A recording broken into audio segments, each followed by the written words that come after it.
Romanos 9. Recuerden que el tema como comienza en Romanos 9, los primeros 5 versículos, es la angustia de Pablo por Israel. Por ese Israel que no conoce a Dios, que ha rechazado el Evangelio. Recuerden el capítulo 1 de Juan, en que Jesús dice el evangelista, vino a los suyos, el pueblo de Israel, y los suyos no le recibieron. El Evangelio, después de ser predicado por Cristo, comenzó a ser predicado por los apóstoles, quien los envió de dos en dos, y Jesús mismo le dijo, no tengan miedo de predicar. Si a mí me rechazaron, a ustedes lo van a rechazar. Si a mí me odiaron, a ustedes lo van a odiar. Pero si algunos han guardado mi palabra, también van a guardar las de ustedes. En la casa donde los reciben, quédense allí y traigan paz de Dios. Y así ellos comenzaron a hacer el ministerio. Luego que Cristo resucitó, nosotros vemos cómo los discípulos y los apóstoles se esparcieron y se llenaron de temor. Pero después de la resurrección de Cristo y de Pentecostés, se levantaron los apóstoles con otros hermanos, unos 120 en total, a buscar a Dios. Llenos del Espíritu Santo, comenzaron a predicar el Evangelio. Y nosotros vamos a estudiar en algún momento otra vez el libro de los Hechos. Y vemos cómo la expansión del Evangelio desde Jerusalén comenzó a predicarse el Evangelio a todos los judíos. Primeramente a los judíos. Pero los judíos, el pueblo hebreo, fue duro. Por eso terminaron matando a Esteban en el capítulo 7 de Hechos. Y Esteban mismo al final del capítulo 7 está diciendo, ustedes son igual que sus antepasados, resistiendo siempre a los profetas, contristando al Espíritu Santo. Ustedes siempre tienen ese corazón duro. Y ellos cuando se vieron confrontados por el Evangelio y por la predicación de Esteban, entonces terminaron apedreando, matando. Entonces es a ese pueblo que Pablo está mirando con compasión de Cristo, porque quiere ser instrumento de Dios para salvación de ellos. Cuando nosotros leemos el capítulo 1 al capítulo 8 de Romanos, es la presentación del Evangelio para justificación y santificación para todas las naciones. Pero Pablo está viendo que los gentiles están respondiendo mejor al Evangelio que los propios hebreos. Y cuando él ve esta realidad, él dice, yo siento angustia en mi corazón. Esa angustia se hace cada vez más grande en el corazón de Pablo, porque él ve los grandes privilegios que ellos tenían. Y a ellos les recibieron la adopción como hijos, ellos recibieron el pacto, la ley, el privilegio de adorar a Dios, contaron con las promesas de Dios. A ellos fueron los patriarcas, que son nuestros héroes de la fe. En fin, ellos, y por medio de ellos vino también Cristo. Recuerden en Juan capítulo 4 que Jesús mismo dijo, la salvación viene por medio de los judíos. La salvación viene por medio de los judíos, porque Dios mismo le había dado la promesa a Abraham que una simiente suya, es decir, un descendiente de él, iba a ser la causa de salvación y de bendición para toda la familia de la tierra. Entonces, ¿cuántos privilegios tenía esta nación? Y a pesar de esos grandes privilegios, a pesar de esos grandes tratos de Dios con la nación, ellos no estaban respondiendo positivamente al Evangelio. Entonces, esta es la gran pregunta que va a responder Pablo al resto del capítulo. ¿Saben cuál es? ¿Ha fallado Dios en su intento de salvar? ¿Ha fallado Dios en su palabra, en sus promesas? Si Dios prometió a Abraham que un descendiente suyo iba a ser el camino de salvación para todas las naciones, ¿por qué su propio pueblo, los que son descendientes de Abraham, no están siendo salvados? ¿Ha fallado Dios en su plan de redención? ¿Ha fallado sus promesas? Esa es la pregunta que va a responder a lo largo del capítulo. Ahora, para entender mejor el capítulo, deben tener como base estos 5 versículos primero. ¿Cuál es el tema del capítulo? Es Israel. Es Israel. Y el rechazo de Israel al Evangelio. No está hablando de individuos, está hablando de una nación. Y no todo Israel rechazó el Evangelio. ¿No es cierto? Los apóstoles son judíos. Entonces, él está hablando de que en su mayoría la nación de Israel no está recibiendo el Evangelio. Entonces, debemos tener en mente esto para entender el resto del capítulo. Está hablando del trato de Dios con Israel como pueblo, como nación, como multitud, como grupo, como descendencia de Abraham, no como individuos. No está hablando de la elección de individuos. Va a estar hablando de la elección soberana de Dios de escoger a Israel como pueblo suyo. Va a estar respondiendo, no porque la pregunta de por qué Melissa no cree en el Evangelio. Está respondiendo la pregunta de por qué Israel como nación no está volviéndose a Dios. Es una perspectiva de un cuadro más grande que el individualista. Aunque la nación está compuesta por individuos, lo que él está respondiendo no corresponde a individuos, sino a la nación en general. ¿Me explico? Vamos allá. Ok. Ahí viene. Versículo del 6 al 12. Los primeros versículos dicen: no que la palabra de Dios haya fallado. Por eso es lo que está respondiendo él. Porque no todos los descendientes de Israel son israelitas. Este Israel, ¿quién es? Una persona. Una persona. ¿Quién es? Se me olvidó el nombre. Jacob. Ya. Jacob. Él está diciendo, no todos, él no está diciendo que no todos los que nacen en el Israel geopolítico son israelitas, sino que está diciendo que no todos los que descienden de Jacob son israelitas. Ni los descendientes de Abraham son todos hijos, sino en Isaac te será llamada descendencia. Vamos a explicarlo ahora, pero lo leemos. Esto es, no los que son hijos según la carne son hijos de Dios, sino los que son hijos según la promesa son contados como descendientes. Porque la palabra de la promesa es esta: por este tiempo vendré y Sara tendrá un hijo. Y no solo esto, sino también cuando Rebeca concibió de uno, de Isaac nuestro padre, pues no había aún nacido, ni había hecho aún ni bien ni mal, para que el propósito de Dios conforme a la elección permaneciese, no por las obras, sino por el que llama. Se le dijo: el mayor servirá al menor. ¿Quién sería el mayor? Esaú. ¿Y el menor? Jacob. Como está escrito, a Jacob amé, mas a Esaú aborrecí. Durísimo el pasaje. Dificilísimo para entender todo eso. Difícil de verdad. Ahora, la pregunta que está respondiendo Pablo, ¿cuál es? Muy bien, ¿por qué Israel rechazó a Dios? ¿Qué fue lo que dijo? Exacto. Si el Evangelio nace en Israel, se le predicó a Israel y Dios había dado la promesa de que los descendientes de Abraham iban a traer el Salvador del mundo, ¿cómo Israel, después de venir el Salvador, no está siendo salvado? Y la gran pregunta, tengan esto en mente siempre: ¿ha fallado Dios? ¿No ha podido cumplir sus promesas?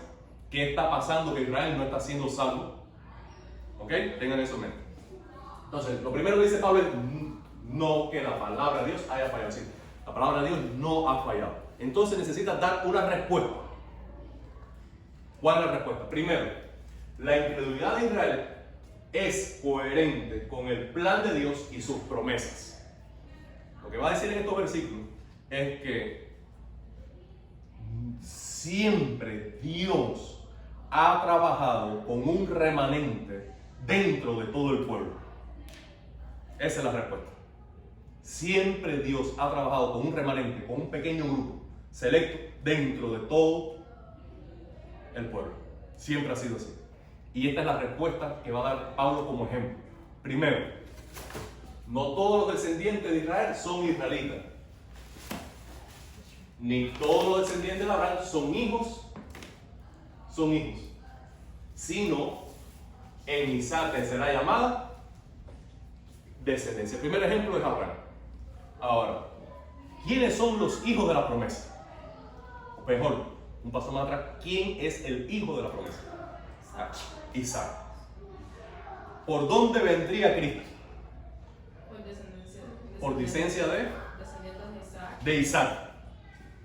Entonces, la promesa de que iba a ser un pueblo, Dios iba a ser un pueblo para sí, no era que todos los descendientes de Abraham iban a ser pueblo de Dios, sino que le iba a dar un descendiente, y por medio de ese descendiente iba a ser un pueblo.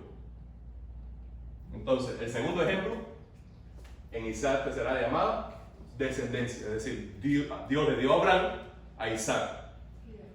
Y de Isaac, ¿quién nació? No los que son hijos según la carne, son hijos de Dios, sino los que son hijos según la promesa. ¿Quién nació de esa promesa? Isaac. Y de Isaac, ¿quién nació? Jacob y Esaú. Pero de Jacob y Esaú, ¿a quién escogió? A Jacob. Y de Jacob, ¿quiénes nacieron? Los 12 hijos de Israel. Vamos a decir los 12, no son 12, pero los 12. Sino los patriarcas, cuyo nombre formaron las tribus de la nación de Israel. Entonces, vean la selección, la elección soberana de Dios en la construcción de su pueblo. Este es el gran tema del Romanos 9. Dios es soberano para elegir cómo construir su pueblo. No todos los descendientes de Abraham son hijos de Abraham, según la promesa, sino que los que son descendientes de Isaac.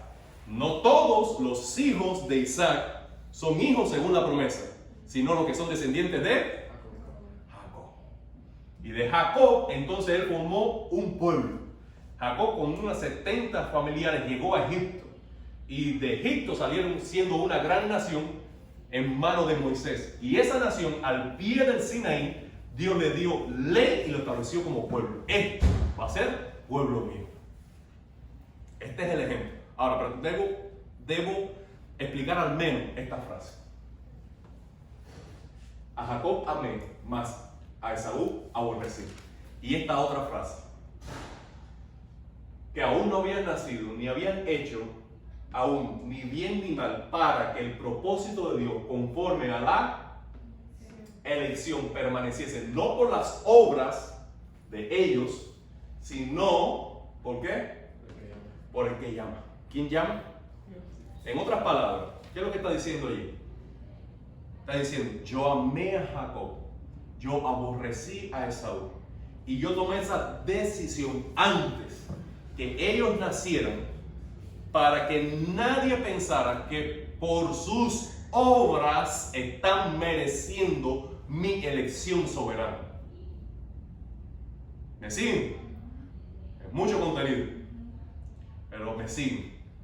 Él le está diciendo a Abraham y a Sara, y también después le dijo aquí a los padres, a Isaac y a Rebeca, le dijo, yo estoy escogiendo a Jacob, en este caso, y no a Esaú, y lo estoy haciendo ahora, antes que nazcan. El menor será la cabeza y el mayor será su servidor. Y esto lo estoy diciendo para que cuando ellos nazcan, ellos ni nadie piensen que yo los he escogido porque ellos fueron buenos, sino que yo soy el soberano y elijo libremente cómo construir mi pueblo. Dicho esto, debo aclarar lo siguiente: amé y aborrecí.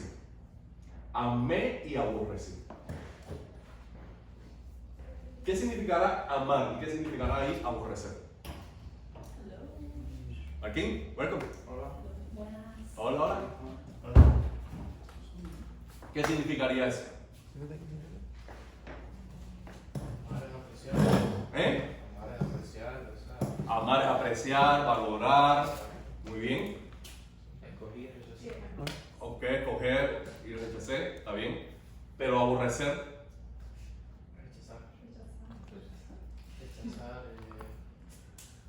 ¿Han escuchado estas frases, estas dos palabras en el Nuevo Testamento en boca de Jesús en algún momento? Sí. Amar y aborrecer. El que ame a padre, madre, hermana, hermano, esposa, hijo, más que a mí, no es digno de mí. Eso es Jesús hablando. Googlealo luego, ¿no es verdad? Después dice, porque es necesario que el que me siga a mí, el que no me siga a mí y no aborrece a padre, madre, mujer, hijo, no es digno de mí. Y usa las dos palabras también. Pero la Biblia nos dice a nosotros que debes honrar A tu padre. a tu padre y a tu madre para que se alarguen los días en la tierra. Que esto es señal de bendición. Entonces Jesús no puede estar diciendo que uno debe odiar a los padres para seguirlo a él. Entonces la palabra aborrecer debe significar otra cosa. ¿Me siguen? Ustedes son inteligentes. Entonces aquí aborrecer no es odiar. Porque él no había hecho ni bien ni malo para que Dios lo eligiera o lo rechazara en preferencia uno sobre el otro. Sino que él libremente decidió escoger a uno. Pero ¿qué es lo que está haciendo Dios? Ya se lo dije. ¿Qué es lo que está haciendo Dios a través de esta selección? A través de esta elección. ¿Qué es lo que está haciendo Dios? Construyendo su pueblo. Construyendo la nación de Israel. Determinando soberanamente cómo va a ser una nación y por medio de esta nación traer el Salvador del mundo. No está condenando ni predestinando para condenación a Esaú. Y no está salvando ni predestinando para salvación de antemano, sin opción de elección, a Jacob para salvación. No es el tema. El tema es la elección de Israel y cómo Dios en la construcción de su pueblo Israel no ha fallado. ¿Me explico? Porque ese es el pesar de Pablo. ¿Por qué Israel en su totalidad, en su generalidad, no está buscando a Dios? No se está volviendo a Dios. ¿Ha fallado Dios? No. ¿Por qué? Primera respuesta. Porque la incredulidad, el rechazo, la perdición de ese Israel en general es coherente al plan de Dios en cómo Dios ha trabajado y con la promesa de Dios. Porque Dios nunca prometió que todos los descendientes de Abraham fueran salvos. Fuera su pueblo. Dios nunca prometió que todos los hijos de Isaac iban a ser su pueblo.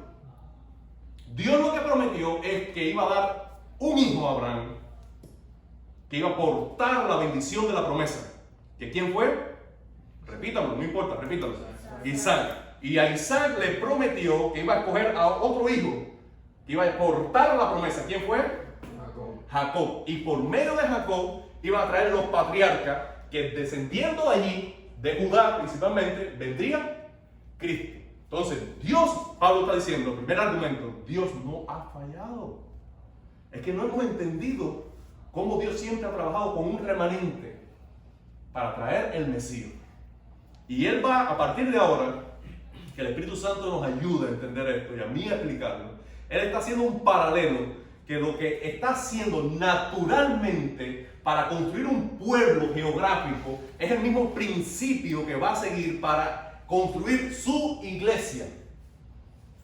Que como mismo Él no ha prometido salvar a todos los descendientes de Abraham y no todos los descendientes de Abraham son israelitas, son pueblo de Dios, así tampoco en el presente no todo Israel puede volverse a Dios porque Dios nunca ha querido salvar y ha prometido que va a salvar a todo el mundo, sino que ha prometido que todo aquel que pone su fe en Cristo, que es el descendiente de Abraham espiritual, que cree en Cristo, todos los que creen en Él son el remanente escogido por Él. Por eso no todo Israel está siendo salvado. Aunque en el capítulo 10 y en el capítulo 11 le avanzo, como una señal profética de los últimos tiempos, va a haber un gran avivamiento en Israel donde en su mayoría se va a volver a Dios. Eso es un trato especial de Dios para ese tiempo, pero no es que ha prometido que todo Israel va a ser salvo, porque Él nunca ha obrado en masas. Él siempre ha escogido un medio. En primer lugar, repito, porque es necesario repetir y repetir esto. En primer lugar, ha escogido un medio para construir su pueblo, Abraham Isaac y Jacob. Y para construir su iglesia igual, por medio de Abraham traer a Cristo. Y todo el que está en Cristo es pueblo de Dios. Porque Dios va a trabajar siempre con un remanente. Con un remanente. ¿Alguna pregunta al respecto? Tenemos 4 argumentos que correr. El primero es: segundo, la incredulidad de Israel es coherente con la justicia y misericordia de Dios. Y esto se pone aún mejor. Diría yo más difícil. Porque entonces, si Dios amó a Jacob y aborreció a Esaú, y lo hizo antes que ellos pudieran nacer, entonces surgen preguntas. ¿No? ¿Cuál es la pregunta, Joaquín? ¿Es Dios justo? ¿Es Dios justo? ¿Es Dios justo en hacer esto? ¿Por qué Dios lo hizo? Porque lo que está, Pablo está dialogando con un supuesto israelita que no puede concebir que Dios obre libremente porque quiere, y está pensando en que Dios siempre va a premiar o retribuir o castigar en relación con la conducta humana. ¿Me explico? Está pensando en Dios como quien va siempre a reaccionar a la conducta humana y no como un Dios proactivo que ante todos y antes que todos nacieran ya tiene un plan y hace libremente lo que quiere, independientemente como el hombre actúe o no, porque Dios es soberano. ¿Me siguen? Dígame amén o sí o que sea. Entonces, ¿es Dios injusto? Va a responder a esto. Si Dios amó a Jacob y aborreció a Esaú, que lo que quiere decir al final es que escogí en preferencia sobre Esaú a Jacob porque quise hacerlo, porque es soberano, para construir el pueblo de suyo, ¿es caso Dios injusto? Pablo va a decir, en ninguna manera. No es injusto. Entonces la elección de Jacob, la elección de Isaac, está en relación con la justicia de Dios. ¿Por qué? Porque así dice Dios: tendré misericordia de quien yo, dice ahí, de quien yo tenga misericordia. Me compadeceré de quien yo me compadezca. Así que no depende del que quiere, ni del que se esfuerza, del que obra, del que corre, sino de Dios que tiene misericordia.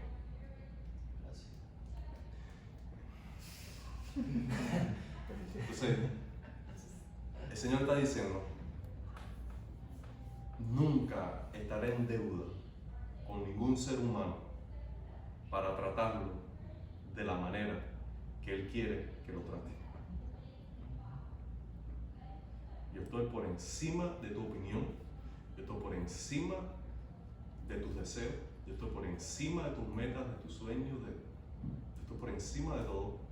A mí nadie me obliga a decir algo que no quiero decir, a mí nadie me obliga a hacer algo que no quiero hacer. Yo estoy por encima de todo, yo soy el Señor de todo. Yo, si quiero tener misericordia de ti, la tengo. Y si no quiero tenerla, no la tengo.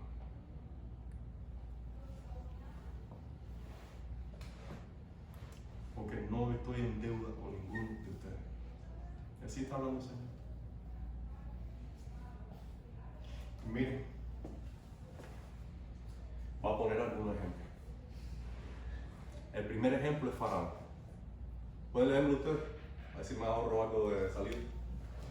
Porque la escritura dice a Faraón: para esto mismo te he levantado, para mostrar en ti mi poder y para que mi nombre sea anunciado por toda la tierra. Ok.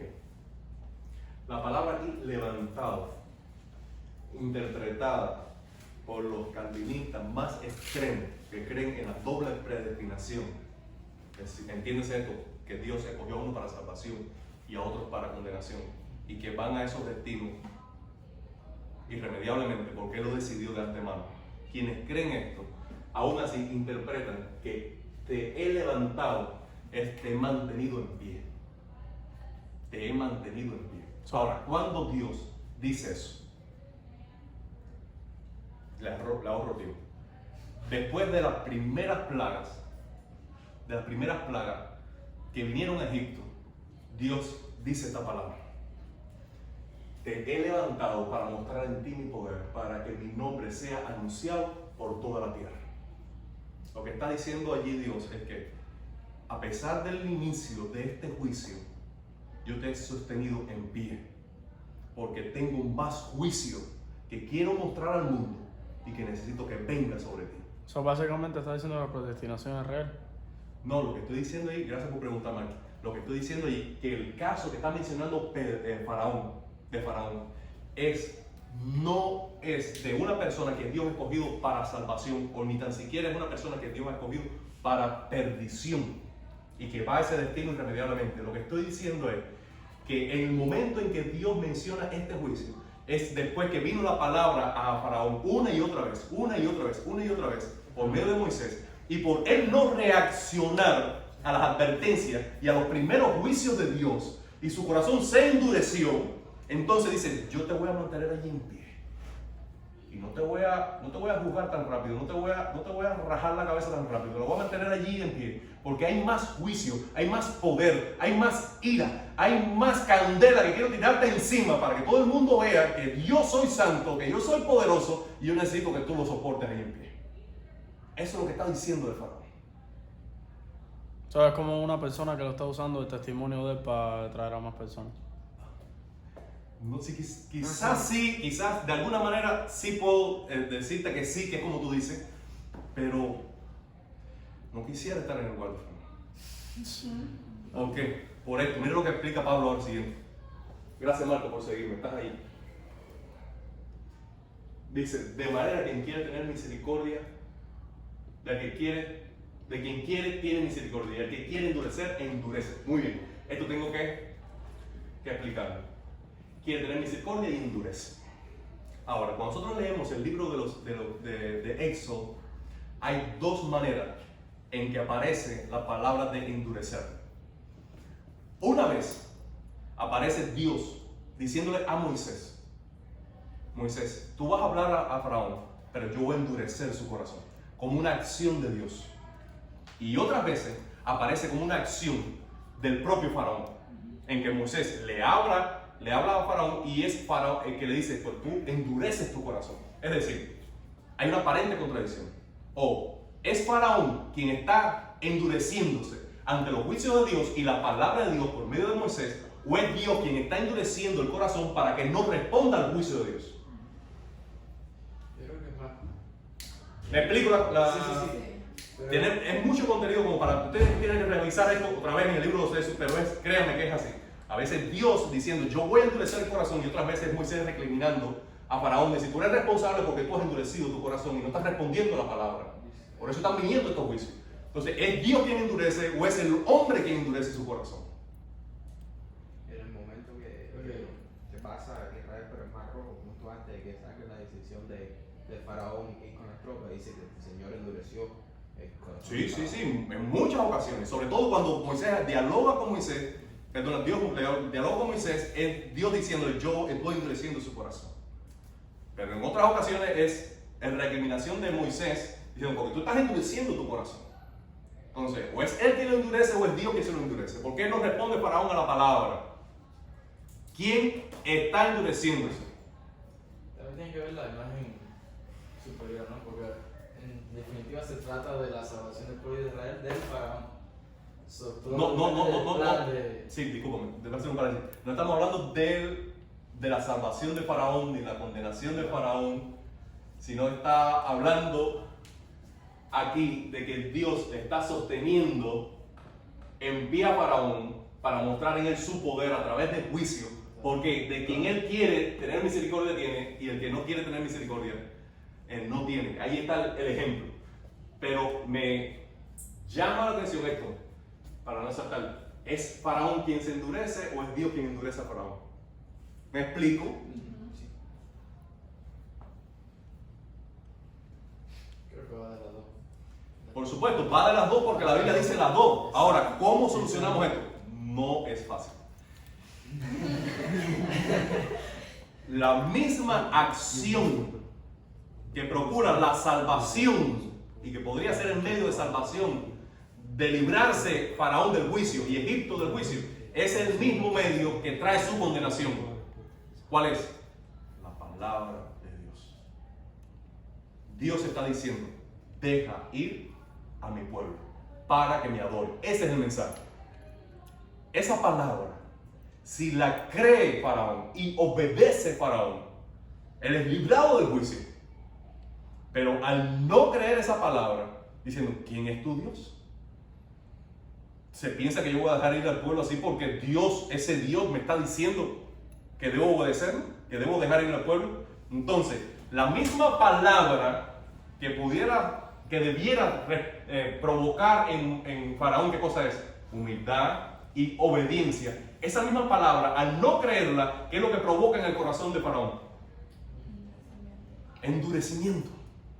Y después que él endurece el corazón a la palabra y no obedece el mandamiento de Dios de deja ir a mi pueblo para que me adore, entonces Dios lo entrega a ese endurecimiento y lo mantiene en alto y dice: ¿tú no vas a creer? Ahí te voy a dejar terco. ¿Por qué? Porque yo quiero que tú pruebes todo el juicio de mi mano. ¿Me siguen?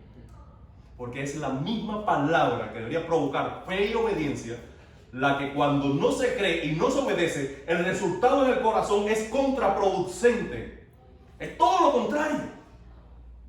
Es terquedad, es endurecimiento. Y cuando Dios ve un corazón endurecido, cuando Dios ve un corazón terco, ¿qué es lo que hace? Desde el capítulo 1 de Romanos, ¿qué es lo que hace? Lo humilla. Lo deja. ¿Tú quieres pensar así? Piensa así. ¿Tú quieres actuar así? Actúa así. Lo entrega. Lo entrega. Y esa es la acción. Es un juicio previo, preliminar, introductorio, inicial. Un juicio inicial de Dios que si no se responde en algún momento, ya va de cabeza al juicio completo. Pero Dios, a quien quiere, de quien quiere, tiene misericordia. Pero de quien no quiere, no tiene misericordia. Satanás, ¿cuántas veces pecó Satanás para ser juzgado? Una. ¿Cuántas veces pecó Adán y Eva para ser juzgados? Una. ¿Cuántas veces pecó Ananías y Zafira para morir? ¿Cuántas veces pecó Moisés para no entrar en la tierra prometida? Dios, de quien quiere, tiene misericordia. Y de quien no quiere, no tiene misericordia. ¿Me explico? El Señor que nos dé claridad. Yo no entiendo mucho, pero es lo que entiendo que dice ahí. Ahora podemos respirar. Entonces, miren, pues, ¿por qué pues sin culpa? Porque ¿quién ha resistido su voluntad? Si Él quiere tener misericordia, la tiene, y si no quiere endurecer, si quiere endurecer, endurece. Y si Él decide eso, entonces yo no soy culpable, porque Él lo decidió. No, pero Él lo decidió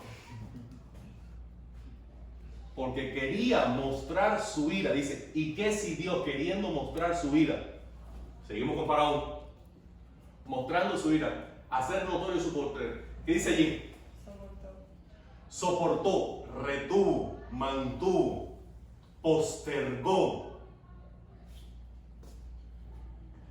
con mucha paciencia los vasos de ira preparados para destrucción. Por Faraón tener esa actitud y no responder en obediencia a la palabra de Dios, estaba destinado ¿a qué? A la destrucción. Pero no lo destruyó inmediatamente, sino que hizo, lo soportó, lo retuvo, lo mantuvo en pie, lo levantó y le dijo, te vas a quedar allí.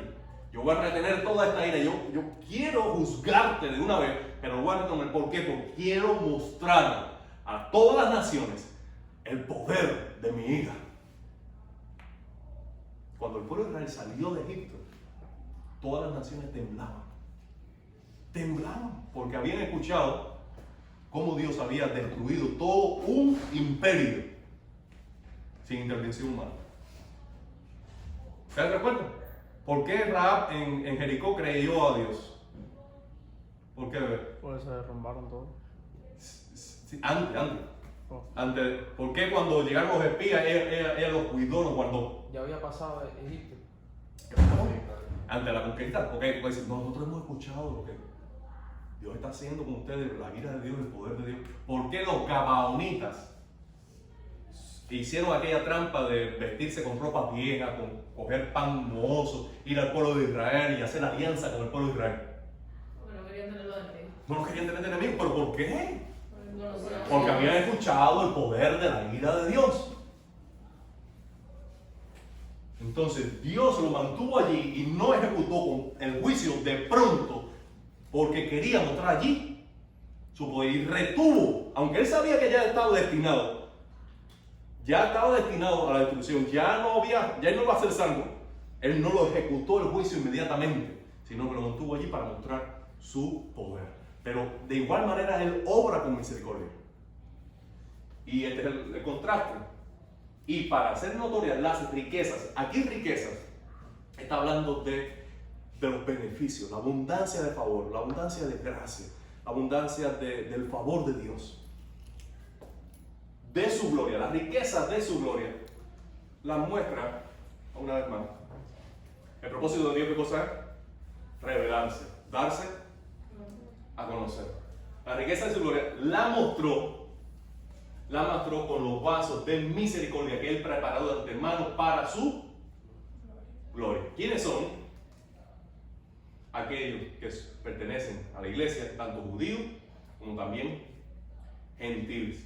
Ahora, mi gran pregunta es esta: misericordia. ¿De quién?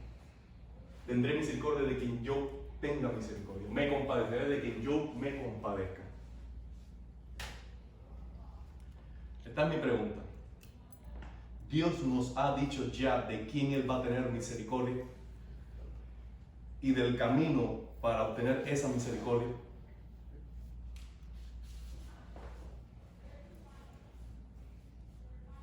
¿De quién Dios tiene misericordia? ¿De quién cree en Jesús?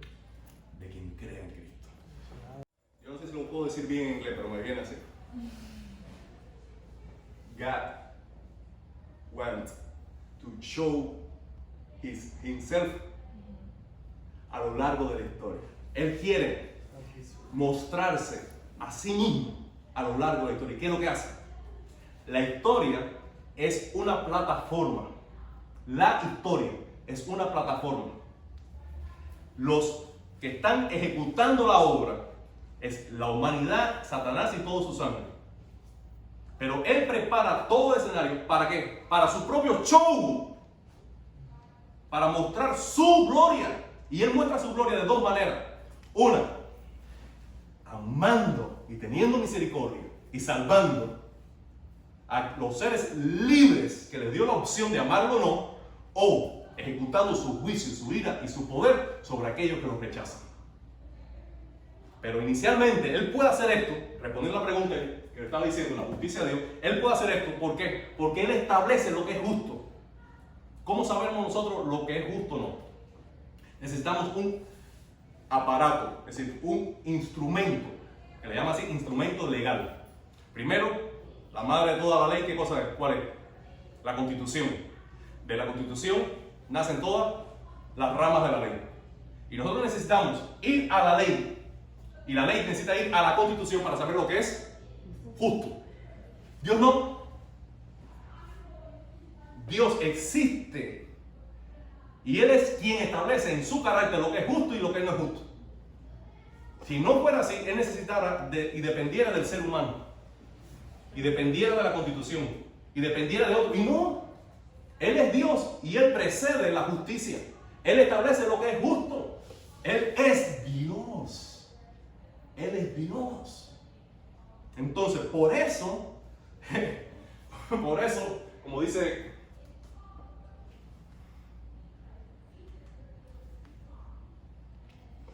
por eso, nosotros, sus criaturas, no podemos decir como barro al alfarero: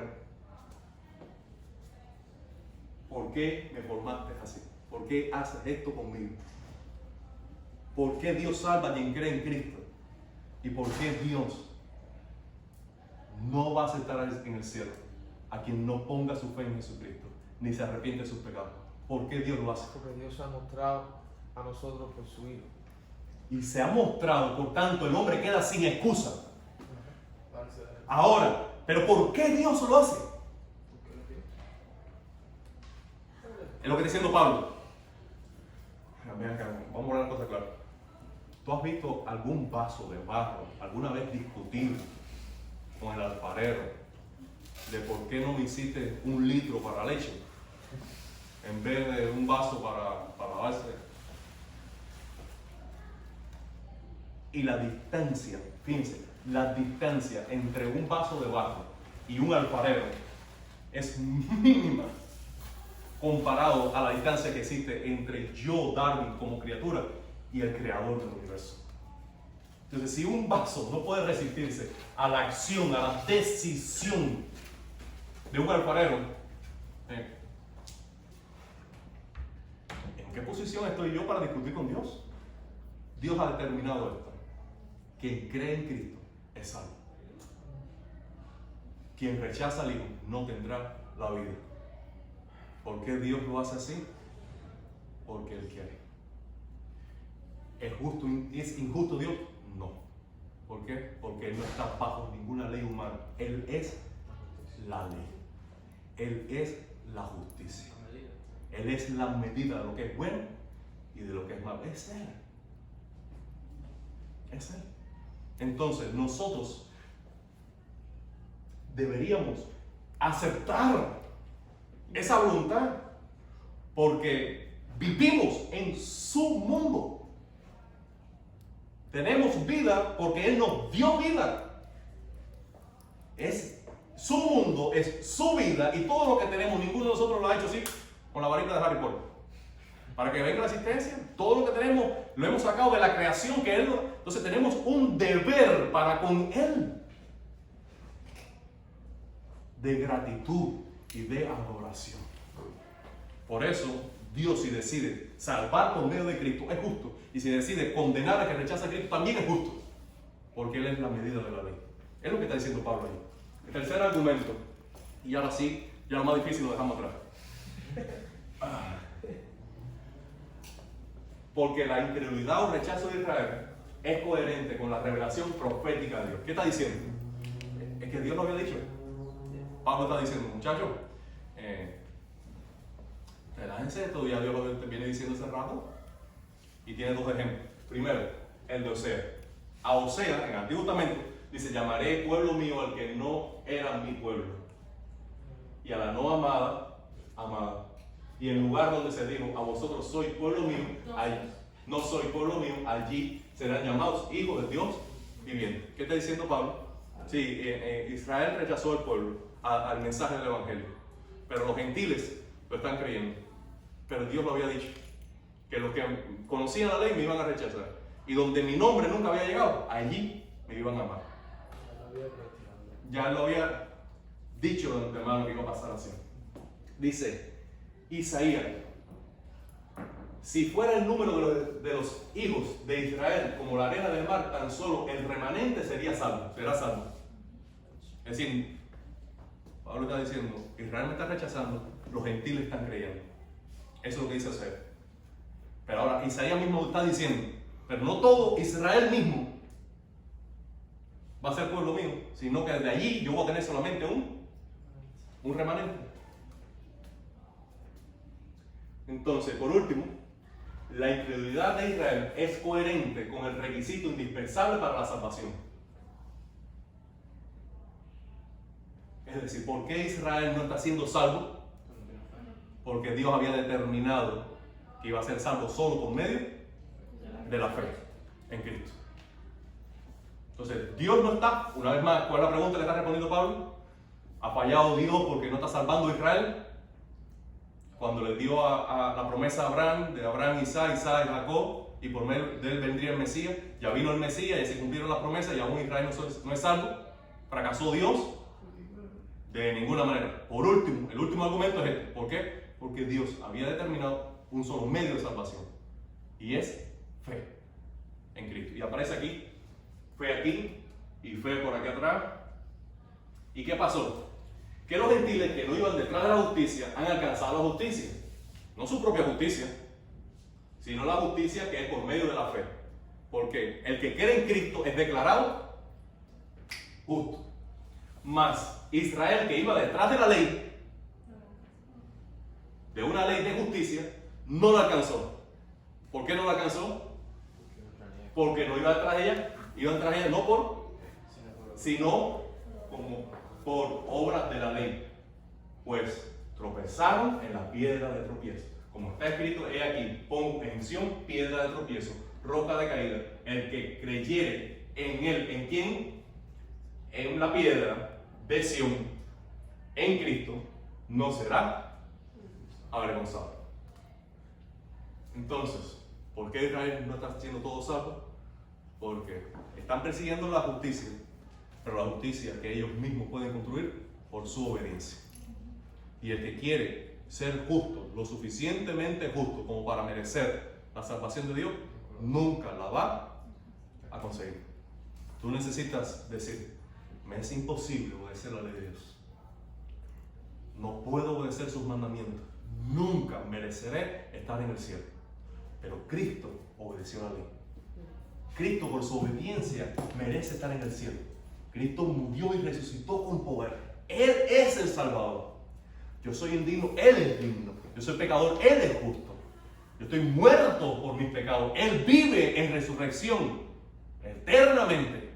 ¿Qué necesito? Necesito a Cristo como mi Salvador. Entonces las naciones que no sabían de ley, que no tenían pacto, que no sabían nada de Abraham, de Isaac, que no sabían del Mar Rojo, no sabían de nada. Cuando oyeron a Cristo, creyeron en Él y alcanzaron salvación. E Israel, que recibió todo ese paquete de bendiciones, no quisieron aceptar el Mesías. ¿Por qué? Por orgullo. Porque querían merecer su salvación. Y ese no es el camino para llegar al cielo. Entonces, ven, creo que aunque no tenemos todas las respuestas de este capítulo 9, allí tienen algunos nortes para seguir pensando. Para seguir pensando. El gran tema de Romanos 9. Dios ha fallado. Dios ha fallado. Muy bien. La respuesta de Pablo, de ninguna manera. Por 4 razones. Primero, el rechazo de Israel es coherente con el plan y las promesas de Dios. Es decir, Dios siempre quiso construir un pueblo por medio de un remanente. No todos los hijos de Abraham son hijos de la promesa, sino los hijos de Isaac. No todos los hijos de Isaac son hijos de la promesa, sino ¿quién? Jacob. Muy bien. Entonces, Dios nunca quiso tratar con todo el mundo para construir una nación. Él siempre trabajó con un remanente. Así mismo la salvación. Él no quiso salvar nunca a toda la humanidad, cueste lo que cueste. Él siempre escogió un medio para la salvación, una descendencia. ¿Quiénes son? Los que creen en Cristo. Segundo, el rechazo e incredulidad de Israel es coherente con el carácter de Dios. ¿Con qué? Con su justicia y con su misericordia. Porque Dios ha determinado que tendrá misericordia de quien Él quiere tener misericordia y va a endurecer a quien Él endurece. ¿Y quién ha determinado Él cómo hacer eso? El que cree en Cristo, de ese tiene misericordia.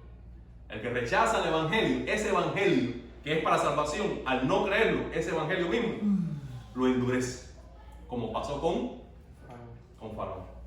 El tercer argumento es coherente con las promesas de Dios. Porque Dios dijo de antemano, hace mucho tiempo, por medio de Osea y al menos de Isaías, que los gentiles iban a creer en el Evangelio más que los hebreos. Y que aún dentro de los hebreos, simplemente un remanente iba a ser salvo. Y es coherente con el medio de salvación. ¿Por qué Israel no está siendo salvo? Porque está persiguiendo la justicia por sus obras y no por medio de la fe en Dios. Dios no ha fallado. Dios sigue adelante con su propósito y Él es victorioso. Amén. Amén. Padre, te damos gracias por esta noche. Te damos gracias por tu palabra. Hemos sentido tu ayuda, Señor. Este pasaje es difícil para nosotros. Difícil. Queremos, Dios, que la maravilla de tu sabiduría, de tu poder, nos continúe deslumbrando. Padre, que nuestro corazón arda más y más por tu palabra. En el nombre de tu Hijo Jesucristo oramos. Amén.